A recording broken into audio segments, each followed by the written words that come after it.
Hey trappers, Dale Billingsley here, Billingsley Brand Lures.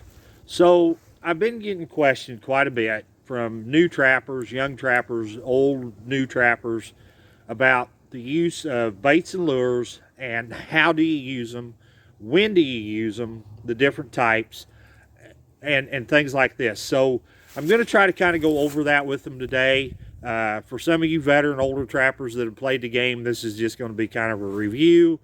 But I think that this needs to be touched on so that the new trappers can get a grasp on things and can go out there and harvest fur like they should be.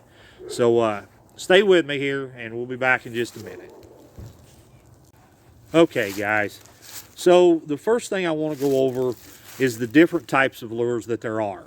There's food type lures, there's gland type lures, there's curiosity type lures, and then there's call type lures, and then of course you have the baits off after that. So when you're using a food type lure, that's where you want to use it at your dirt hole sets, okay? And that dirt hole needs to be as deep as you can possibly get it. The lure needs to be on something, whether it's sheep wool, cotton balls, wooden buttons, you know, that you cut off of a branch.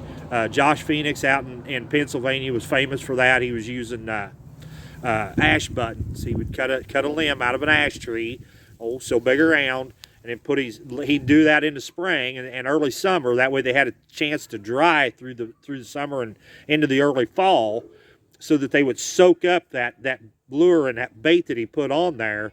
And then he'd drop those down in the dirt hole, and it was hard he was a red fox trapper, and it was hard for the red fox to dig that little button up out of the hole. You've got to put it on something, okay? Don't just pour it in the ground. John Iron was famous for, and Herb Lennon too, as far as for putting it in a tin can and then mashing the top of the tin can shut and putting that down in the dirt hole. Not only did it keep it dry, keep the lure working in wet weather, but it made it hard for the fox or the coyote or the wolf or the bobcat or whatever it might be to dig that and pull that up out of the hole.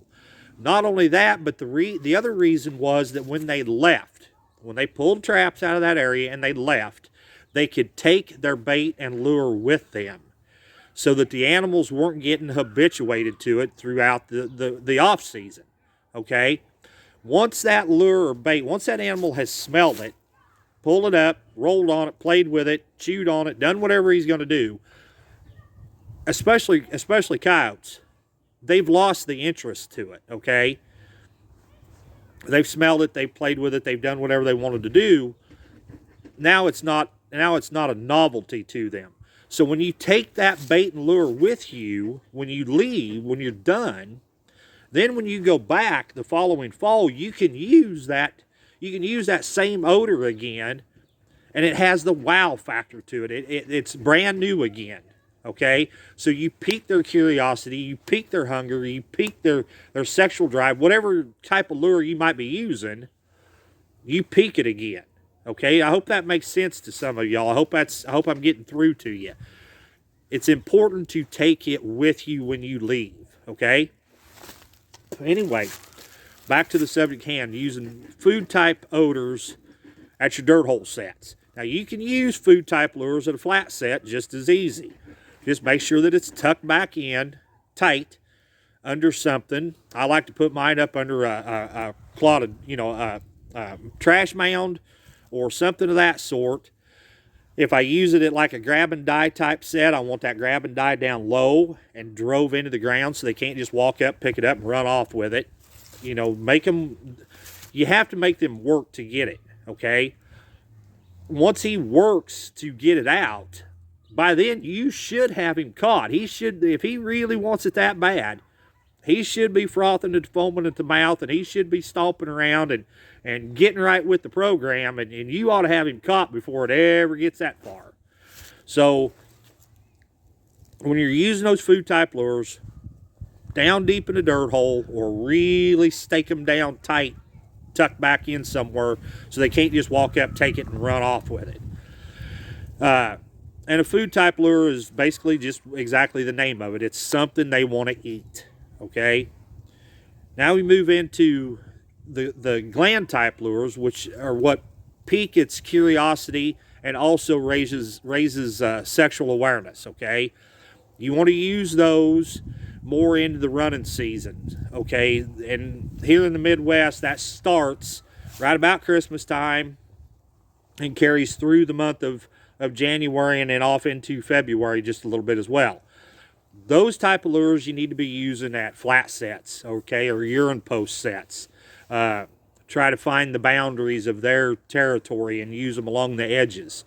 You know, and don't get wrapped up that I'm trying to catch red fox. Well, red fox and coyotes hate each other, so I have to use red fox gland lure, or vice versa. I can't use red fox gland lure to catch coyotes, or I can't use bobcat gland lure to catch red fox or coyotes. No. Don't buy into that, okay? They're very curious as to what the other animals are doing. Okay, one of the best fox lures I make is my Fox River Call #2, and it's a coyote gland based lure. It's a curiosity type lure, but it is gland based. So don't buy into all that business. Okay, that you have to use red fox gland lure for red fox, coyote gland lure for coyotes, bobcat lure or gland lure for bobcats. Don't buy into that. You can use anything you want to use. They will come check it out. Okay, so then, as you're using those gland type lures, at a urine post set, I personally like mine down at the bottom of the post. Now, I know a lot of guys like theirs up high, and that's fine too. Whatever suits you and the success that you're having with it, and that's what you want to continue to do. And at a dirt hole set, I just smear mine inside the hole. Everything always goes in the hole. And on the upper lip of the hole, I just take a knife and I put it in there, and then I drag it back out and smear it along the top edge of it. So that's where you would use your gland type lures. Then we go off into curiosity type lures. And curiosity type lures are anything that's new. Something that animal doesn't know what it is, has never smelled it before. Something with, without getting too far into it, but something with a lot of tonquin musk, a lot of lovage oil, things of that nature that are foreign in the natural wild animal's element. Okay, their curiosity. They've got to pique their curiosity to get them to work. And again, you can use them at a dirt hole, you can use them at a flat set, either one. You can also use them, a lot of times you'll see them in call type lures. Now I'm talking call type, not long distance call. There are two different call lures. There's a call type lure, then there's a long distance call lure. And long distance call lures usually have a lot of skunks, such as my Death Valley. But back to where we were with the curiosity and the call type. You can use them down in the dirt hole. You can use them at a flat set. I like to use them at both, at a dirt hole and a flat. And then I don't mind putting some back up here high, above and behind where my set is, okay? To get it out on the air currents, to get it thrown down through the scent cone, thrown down through his travel area to help pull him up. And then I rely on the other odors at my set to go ahead and finish pulling him on in to catch him. Those are, don't be afraid to do that. Don't put it down on the ground behind your set. You want it up high and behind, okay? Then as you work off into those type of lures, of course, then you work off into the long distance call lures. And long distance call lures, like I said before, have usually got a lot of skunk in them. They've got a lot of mink musk in them a lot of times. Something really loud. Really gets out on the air currents, really draws, carries a long distance a long ways. Now, you don't want to start using those type of lures right off the bat. You want to wait until it gets down around 10 degrees and lower, and then pull out your long distance call lures. When your other odors, your milder, sweeter type baits and lures have played out because of the cold weather, the cold air holds the molecules down. It doesn't let them float out and get in the scent cone and get out where they need to be. It kind of holds them down, compresses them. So that's when you bring out that stronger smelling baits and stronger smelling long distance call lures. That's when you start using those. So I hope this has been a little bit helpful to you. I didn't want to dive off into it too far and confuse anybody, and I sure hope I haven't. If you would, please leave me a comment down below if you've got any questions at all. Don't be afraid to ask. I'll try to answer them best I can. I always answer every comment anyway.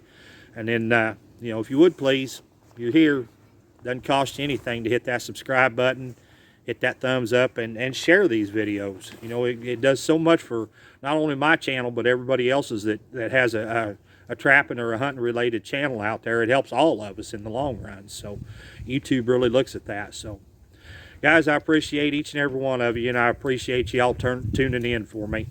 Once again, this is Dale Billingsley with another one. Signing out.